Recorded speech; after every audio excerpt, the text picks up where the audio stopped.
శ్రీమాత పరమాత్మ యొక్క చైతన్య శక్తియే యోగమాయని, ఆది పరాశక్తియని, మూల ప్రకృతి అని, శ్రీ లలితాంబయని ఆరాధింపబడుచున్నది.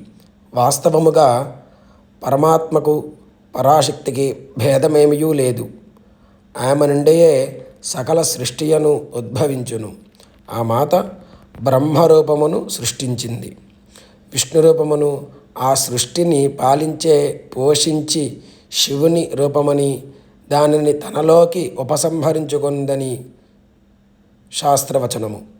ఈ మహాశక్తియే శ్రీవిద్యగను, శ్రీచక్రస్వరూపిణిగను లోకులు ఆరాధిస్తూ ఉంటారు. ఈ వైష్ణవీ శక్తి అనగా విశ్వవ్యాప్తయై ఉన్న శక్తి.